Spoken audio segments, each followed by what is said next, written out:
Hello दोस्तों, नमस्कार। तो दोस्तों, आज हम हिंदी की वर्डमाला के प्रैक्टिस सेट को लेकर आ गए हैं।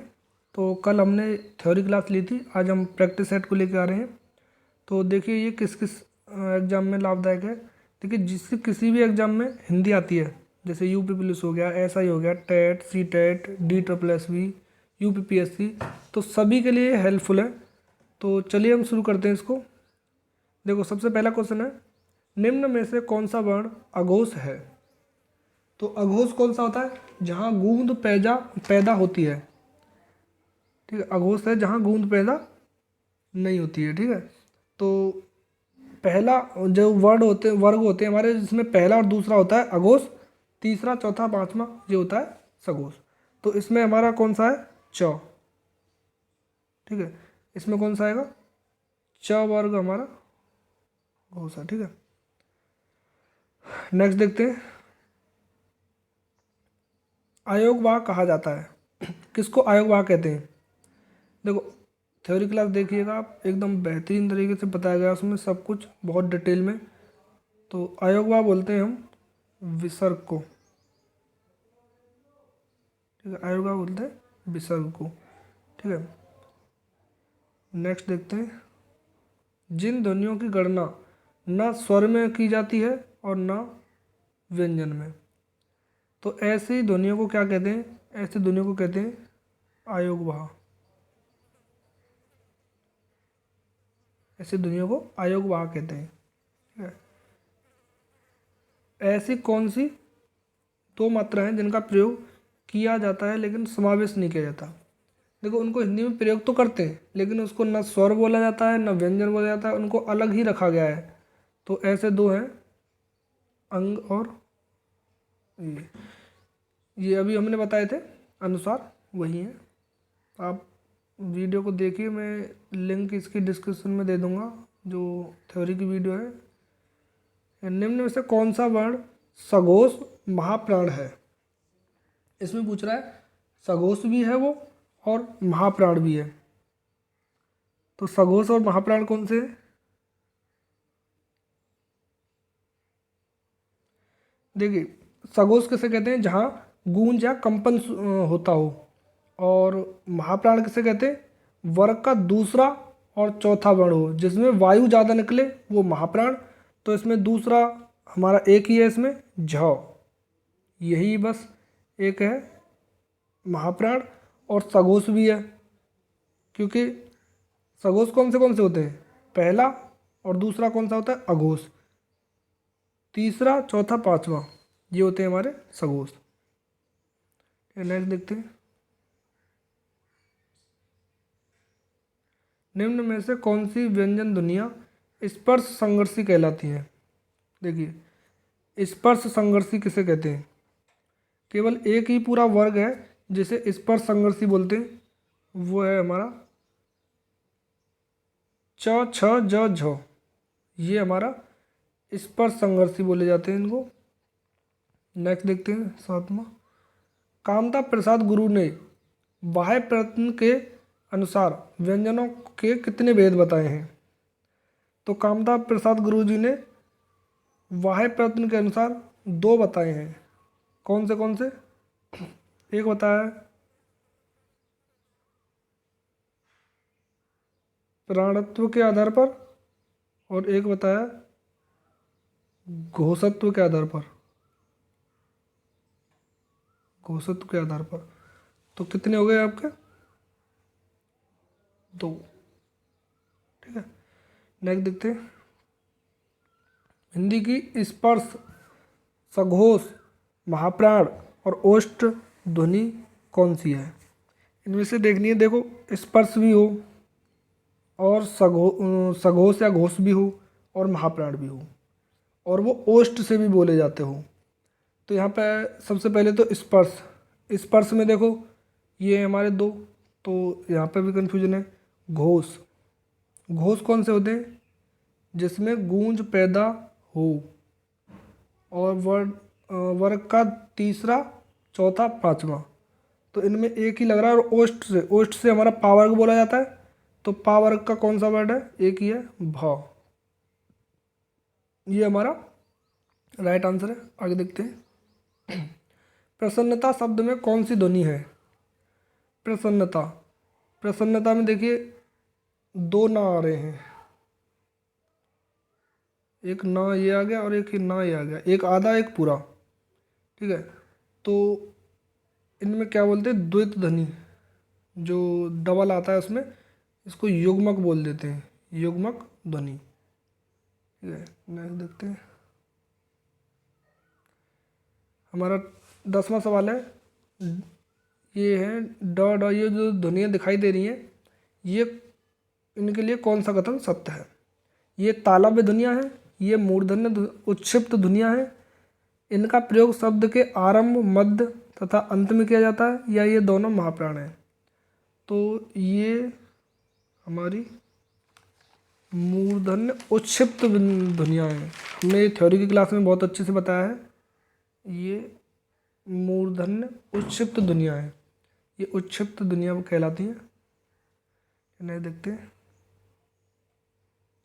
11th है, क व्यंजन के विषय में कौन सा कथन सत्य है?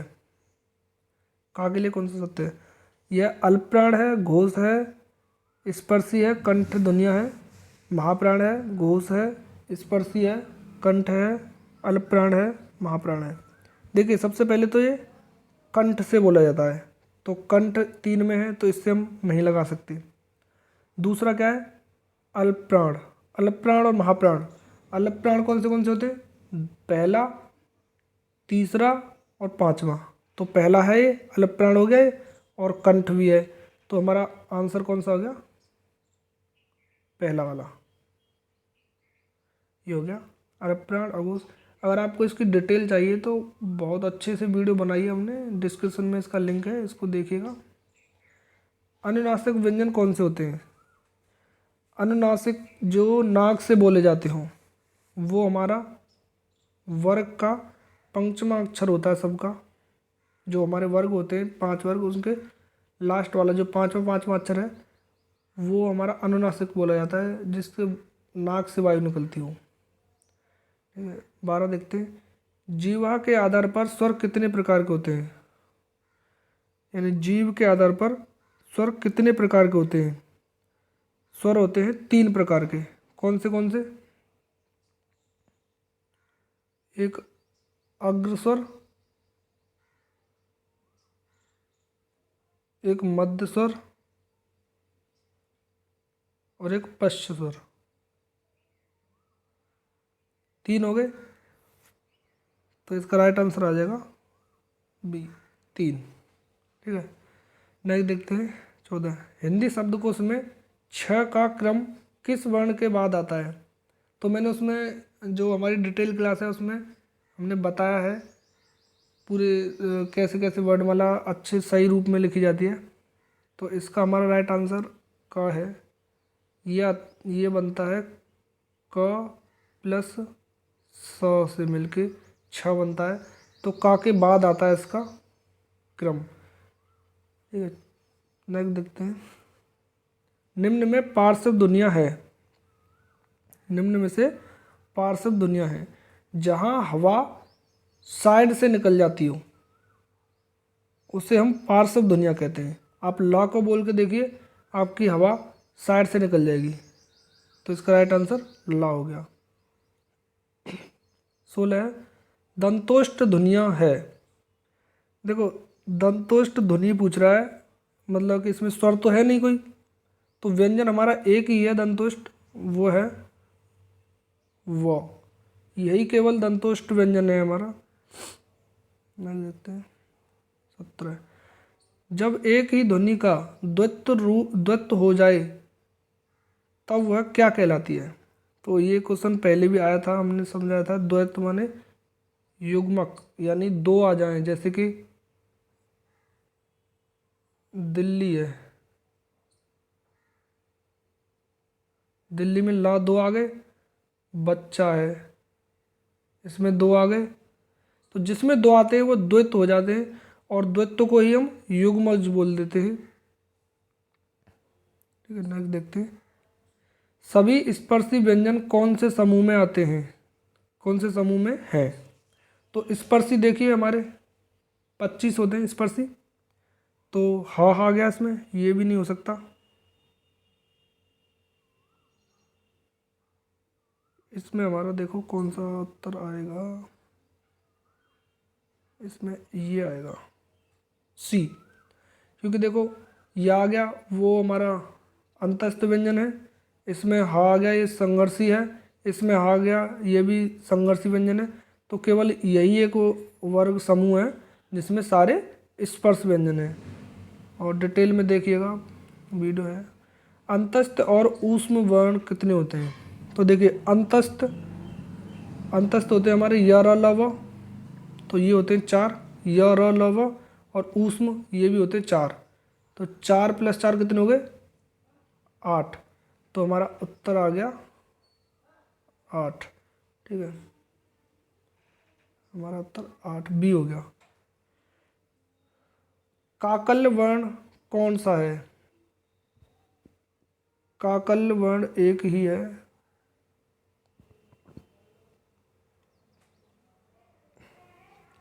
देखिए काकल्य वर्ण बोलते हैं हा को, हा को काकल्य वर्ण बोलते हैं। नेक्स्ट देखिए, निम्नलिखित में से कौन सा सुमेलित है? इसमें सुमेलित पूछ रहा है कि कौन सा सुमेलित है। ग अघोष है, या फिर फ अल्पप्राण है, या फिर स ऊष्म है, या फिर ठा सगोष है। तो इनको हम ज़्यादा टाइम नहीं लेंगे क्योंकि हमने थ्योरी वीडियो बना दी है, उसको जाके देखिए। स ऊष्म व्यंजन है। इनमें से कौन सी देवनागरी लिपि की नहीं है? तो कौन सी, देखो मूर्धा से भी बोले जाते हैं, दंतोष्ठ से भी बोले जाते हैं, कंठ से भी, लेकिन ग्रीवा, ग्रीवा यानी गर्दन, गर्दन से हमारी देवनागरी लिपि में कोई भी ध्वनि नहीं बोली जाती। तो हमारा उत्तर यही है। पक्षी में कितने वर्ण हैं? तो देखिए पक्षी में कितने वर्ण हैं, एक तो पा आ गया, वर्ण यानी व्यंजन पूछ रहा है ना ये, पा आ गया एक का आ गया और एक श आ गया। क्योंकि ये संयुक्त व्यंजन है, 2 से मिलकर बनता है 6 हमारा, का और श से। तो कितने हो गए? 3। तो हमारे 3 है ये, उत्तर आ गया 100। इनमें से कौन सा वर्ण स्वर नहीं है? तो स्वर कौन सा नहीं है भाई? ये भी स्वर है, ये भी स्वर है, ये भी स्वर है, ये नहीं है स्वर। देखिए ये जो लृ है ना, लृ, ये हमारी संस्कृत भाषा का स्वर है, स्वर माना जाता है संस्कृत में, लेकिन हिंदी में तो नहीं है ये। तो संस्कृत से ही निकल के आई है हमारी हिंदी। तो इसमें कौन सा स्वर नहीं है? फ हमारा स्वर नहीं है, राइट आंसर बी। क घ ज फ, लेकिन इनको आप देखिए नीचे इनके नुक्ता लगा हुआ है, जो ये पॉइंट सा लगा हुआ है। तो ये हमारी किसकी दुनिया है? ये हिंदी की तो दुनिया नहीं है, लेकिन हिंदी ने ये लिए कहाँ से? अरबी फारसी से। अरबी फारसी भाषा की ये दुनिया है। जैसे गाजियाबाद बोलते हैं, तो उसमें भी लगता है, बहुत सारी ध्वनियों में इनका प्रयोग करते हैं हम लोग। तालव्य व्यंजन है, तो देखिए तालव्य कौन सा व्यंजन है, यानी तालव्य से कौन से बोले जाते हैं? द ट ध, या फिर ट थ ड। तो मैंने एक ट्रिक बताई है उसमें, KTM 2, KT यानी सेकंड वाला वर्ग हमारा तालव्य से बोला जाता है। च छ ज झ। 27 देखते हैं, जिन वर्णों का उच्चारण करते समय केवल श्वास का प्रयोग किया जाता है उन वर्गों को कहते हैं। यानी जिनको बोलने के समय केवल श्वास का प्रयोग होता है, वाइब्रेशन नहीं होता उनमें। तो मैंने पहले बताया था आपको, वाइब्रेशन जिसमें ना हो वो हमारा अघोष कहलाता है, जिसमें वाइब्रेशन नहीं होता, और जिसमें वाइब्रेशन हो जाता है वो सघोष कहलाते हैं। ठीक है, निम्न में से कौन सा पश्च स्वर है? पक्ष स्वर। अब देखिए दिमाग लगाने की ज़्यादा ज़रूरत ही नहीं है, इसमें स्वर एक ही है, और वो भी पश्च स्वर है। और तो सारे व्यंजन है हमारे। नेक्स्ट देखते हैं, प्रयत्न के आधार पर ल किस प्रकार की ध्वनि है? ल कौन से प्रकार की ध्वनि है? ल हमारी पार्श्व ध्वनि है, मैंने पहले बताया था। ल हमारी पार्श्व ध्वनि है। नेक्स्ट देखते हैं, निम्न में से कौन सा वर्ण अंतस्थ नहीं है? य र ल व। य र ल व ये हमारे अंतस्थ व्यंजन है 4, लेकिन इसमें ह ह नहीं है। ह कैसा है? ऊष्मीय व्यंजन है ह। 31 देखते हैं, अल्प प्राण ध्वनियों का समूह कौन सा है? अल्प प्राण और महाप्राण। महाप्राण मतलब दूसरा और चौथा, वर्ग का दूसरा और चौथा, ये महाप्राण होते हैं। पर ये पूछा है अल्प प्राण, पहला, तीसरा, पांचवा। पहला, तीसरा, पांचवा, तो इनमें कौन सा है? एक में ही है, ये हमारा वी। च, ज और अ भी हमारा अल्प प्राण में आता है, ये स्वर है। तो इनका राइट आंसर हो गया वी। हिंदी भाषा में कितने स्वर हैं? तो हिंदी भाषा में हमारे 11 स्वर होते हैं और 33 व्यंजन होते हैं। 11 स्वर होते हैं, 13 हमारे किस में होते हैं? संस्कृत में। लेकिन हिंदी में 11 स्वर होते हैं। हिंदी भाषा में कितने व्यंजन होते हैं? हिंदी भाषा में कुल 33 व्यंजन होते हैं, जिनका उच्चारण स्वतंत्रता से होता है और जो व्यंजन के उच्चारण में सहायक होते हैं। खुद तो स्वतंत्र होते हैं, लेकिन व्यंजनों की भी सहायता करते हैं बोलने में। तो ये हमारे स्वर होते हैं। जैसे का है, का को आप अकेला नहीं बोल सकते हो, का होता है ये असली रूप का, लेकिन इसमें हम स्वर जोड़ के तब बोलते हैं। कभी भी आप व्यंजन को अकेला बोल ही नहीं सकते हो। क बोलोगे तो पीछे आ आएगा, की, ई बोलोगे तो छोटी ई आएगी, यानी स्वर जरूर आएगा। नेक्स्ट देखते हैं, लिपि चिन्हों के क्रमबद्ध समूह को क्या कहते हैं? लिपि चिन्हों के क्रमबद्ध समूह को, क्रम यानी सुव्यवस्थित ढंग से जो लिखे होते हैं अ से ज्ञान तक, उन्हें वर्णमाला कहते हैं। नेक्स्ट देखते हैं, निम्न में से दीर्घ स्वर है। अब देखो दीर्घ स्वर कौन सा है? दीर्घ स्वर इनमें एक ही है, कौन सा? देखिए दीर्घ स्वर हमारा एक ही है, इसमें बड़ी ई, ये हमारा दीर्घ स्वर है। और तो ये जो नीचे है, ये हमारे संयुक्त स्वर होते हैं।